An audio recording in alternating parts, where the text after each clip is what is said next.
नमस्कार प्यारे विद्यार्थियों, ब्राइट फ्यूचर क्लासेस में आप सभी का पुनः स्वागत, हार्दिक अभिनंदन। विज्ञान विषय के वीडियो की श्रृंखला में मैं आपके लिए इस वीडियो में लेकर आया हूं मेंडल के आनुवंशिकता के नियमों में पहला नियम प्रभाविता का नियम। सबसे पहली बात, आनुवंशिकता क्या होती है?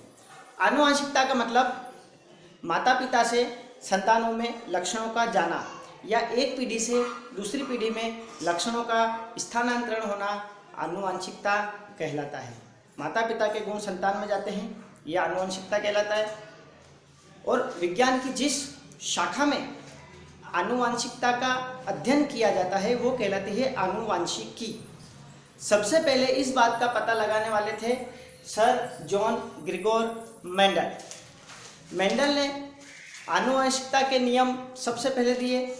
उन्होंने मटर के पौधे के ऊपर प्रयोग किए और यह बात सिद्ध करी कि माता पिता या एक पीढ़ी से दूसरी पीढ़ी में लक्षण ट्रांसफर होते हैं, उसे हम आनुवंशिकता कहते हैं। तो चलिए पहला नियम हम पढ़ते हैं, प्रभाविता का नियम। प्रभाविता नियम में मेंडल ने शुद्ध लंबे पौधे और शुद्ध बोने पौधे के बीच में जब संकरण कराया तो उसको F1 पीढ़ी में केवल लंबे पौधे प्राप्त होते हैं, बोने पौधे प्राप्त नहीं होते हैं। इसे प्रभाविता का नियम कहते हैं, या इसको दूसरी भाषा में हम ये भी समझ सकते हैं, शुद्ध लंबे पौधे और शुद्ध बोने पौधों के बीच जब संकरण कराया जाता है तो प्रथम पीढ़ी में केवल प्रभावी लक्षण मतलब लंबापन ही प्रकट होता है, अप्रभावी लक्षण बोनापन प्रकट नहीं होता।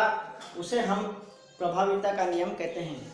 यहाँ पर शुद्ध लंबा पौधा मतलब दोनों कैपिटल टी जो यहाँ पर बताया जा रहा है लंबेपन को प्रदर्शित कर रहा है। जीन जो हैं वो हमेशा युग्म मतलब जोड़े में पाए जाते हैं। तो यहाँ पर लंबेपन के दो जीन ले लिए। मेंडल ने यहाँ पर एक लक्षण लिया है ऊंचाई, और ऊंचाई के दो रूप लिए हैं, एक लंबापन और एक बोनापन। तो उसने एक लंबेपन के शुद्ध लंबा पौधा लिया, दोनों कैपिटल टी, एक शुद्ध बोना पौधा लिया, दोनों स्मॉल टी। जब इनके जीनों के बीच में जब क्रॉस कराया तो F1 पीढ़ी में मेंडल को अशुद्ध लंबे पौधे प्राप्त हुए, मतलब लंबापन उसको प्रभावी दिखा। तो इसे प्रभाविता का नियम कहा जाता है। यहाँ पर एक बात गौर करने वाली ये होती है कि जो समयुग्मजी जनक होते हैं, यहाँ पर ये समयुग्मजी जनक है जिसमें दोनों जीन एक समान होते हैं, ऐसे जनक को, ऐसे युग्म को समयुग्मजी कहते हैं। ये भी समयुग्मजी है, दोनों जीन युग्म के दोनों जीन समान हैं तो ये भी समयुग्मजी है। लेकिन यहाँ पर एक जीन कैपिटल टी मतलब लंबेपन का और एक जीन बोनेपन का मतलब स्मॉल टी है। तो ये जो जोड़ा होगा ये विषम युग्मजी होगा। तो विषम युग्मजी ऐसा युग्म जिसमें दोनों जीन अलग अलग होते हैं उसे विषम युग्मजी कहते हैं, और ऐसा युग्म जिसमें दोनों जीन एक समान होते हैं उसे समयुग्मजी कहते हैं। तो इसकी एक परिभाषा इस प्रकार भी नियम को हम बता सकते हैं कि जब एक ही लक्षण मतलब लक्षण ऊंचाई, एक ही लक्षण के दो अलग अलग समयुग्मजी जनक शुद्ध लंबा और शुद्ध बोना, ये जब एक ही लक्षण के दो अलग अलग समयुग्मजी जनक के बीच क्रॉस कराते हैं या संकरण कराते हैं तो प्रथम पीढ़ी में प्रभावी लक्षण प्रकट होता है, अप्रभावी लक्षण प्रकट नहीं होता। इसे प्रभाविता का नियम कहा जाता है।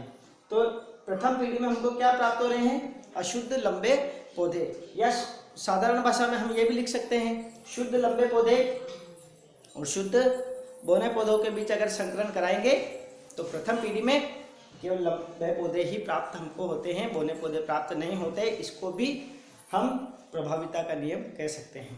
तो अब अगले वीडियो में हम स्वतंत्र अपव्यूहन के नियम के बारे में पढ़ेंगे। अगर हम दूसरा नियम लेते हैं पृथक्करण का नियम, तो पृथक्करण का नियम मतलब हमको जो ये प्रभाविता का नियम में जो ये जनक प्राप्त हुई है संतति, इसी संतति का अगर हम आगे अगर क्रॉस कराते हैं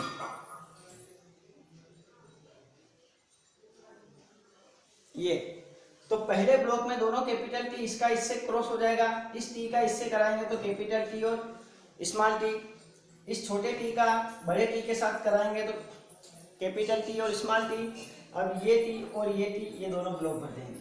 तो यहाँ पर अगर हम देखते हैं तो जहाँ पर कैपिटल अक्षर दिखाई देता है वो प्रभावी लक्षण होता है और जो स्मॉल होता है वो अप्रभावी होता है। तो प्रभाविता का नियम हमने पहला पढ़ चुके हैं कि केवल कैपिटल अक्षर अगर हमको दिख जाएगा तो वह प्रभावी लक्षण ही होगा। तो यहाँ पर एक कैपिटल टी मतलब लंबा, दूसरा कैपिटल टी मतलब ये भी लंबा और तीसरा कैपिटल टी मतलब ये भी लंबा, मतलब 3 पौधे लंबे प्राप्त हो रहे हैं और एक पौधा बोना प्राप्त हो रहा है। यहाँ शुद्ध अशुद्ध पौधे की बात नहीं हो रही, केवल लंबापन और बोनेपन की।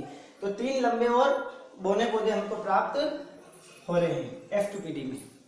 अब यहाँ पर हम देखते हैं कि ये इनका लक्षण प्रारूप है, मतलब बाहर से पौधे कैसे दिखाई दे रहे हैं कि 3 बड़े दिखाई दे रहे हैं और एक छोटा दिखाई दे रहा है, लेकिन इनका जीन प्रारूप अगर देखें तो एक पौधा शुद्ध लंबा, दोनों कैपिटल टी, उसके बाद ये भी अशुद्ध लंबा और ये भी अशुद्ध लंबा, क्योंकि एक बड़ा टी है और एक छोटा टी, तो ये है अशुद्ध। ये भी बड़ा टी और ये भी छोटा टी, तो ये भी है अशुद्ध, लेकिन दोनों में कैपिटल टी आ रहा है, इसका मतलब लंबे। तो ये 2 अशुद्ध लंबे और एक हो जाएगा शुद्ध बोना। तो ये हो जाता है इसका जीन प्रारूप और ये हो जाता है इसका लक्षण प्रारूप। तो लक्षण प्रारूप जो होगा मतलब जीव की बाह्य लक्षणों की प्रतीति को लक्षण प्रारूप कहते हैं और जीव की आनुवंशिक की प्रतीति या आनुवंशिक की संरचना को जीन प्रारूप कहा जाता है। तो यहाँ पर हम देखेंगे कि लक्षण प्रारूप कितना आया 3:1, जीन प्रारूप कितना आया 1:2:1।